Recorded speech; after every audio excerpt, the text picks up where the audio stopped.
شايفين السمك ما شاء الله. انا رحت طبعا جبت وجيت وطبخت لهم الرز اهو، قلت لهم رز الصياديه. وادي ايه شويه السمك اللي طلعوا. طبعا الدقه دي عباره عن شطه صافي مع ليمون مع خل وكده يعني كمون. هروح بقى نعمل السلطه. مش عايزه اقول لكم بقى بجد الدبان حاجه مقززه والله. انا هعمل السلطه اهي. لاول مره يشرفني طبعا في القناه ما ينساش بقى يفعل زر الجرس ويعمل اشتراك ليا ويعمل لايك عشان ايه يوصلكم مني كل جديد. واهم حاجه تكتبي لي تعليق حلو كده يفتح النفس. ربنا يفتح نفسك يا شيخه لما تكتبي لي تعليق حلو اهو. هعمل طماطم كده ونرجع تاني.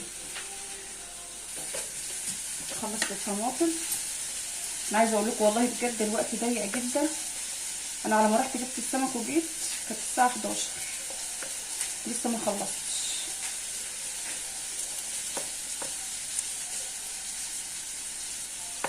ما تنسيش بقى تصلي على النبي كده. لو انت قاعده سهيانه صلي على النبي وانت قاعده يا عسل.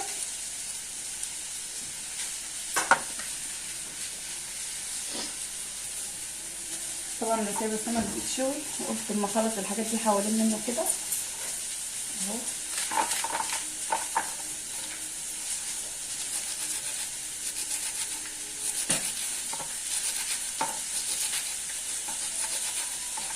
الطه بتاع الحر بجد والله.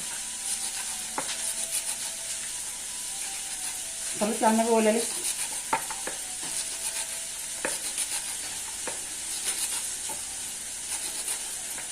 خلصهم بقى ايه وارجع لكم. بصوا بقى انا بروح على السلطه بعد ما بخلص وخصوصا اثناء السمك يعني يوم السمك بالذات بروح جايه واخده معلقه دقه من الدقه اللي انا عاملاها للسمك وبحطها على السلطه مع الميه بتاعتها. بجد بتدي نفس حلو قوي للسلطه.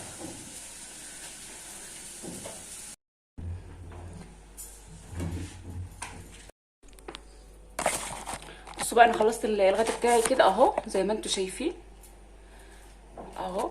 انا غرفت السلطه وادي السمك طبعا اللي احنا خلصناه وادي الرز كده. اكون خلصت الغدا بتاعي. ما تنسونيش بقى في اللايكات الحلوه ولا تعليقاتكم الجميله ومستنيكم ان شاء الله اشوفكم في فيديو جديد باذن الله. باي باي يا حبايبي.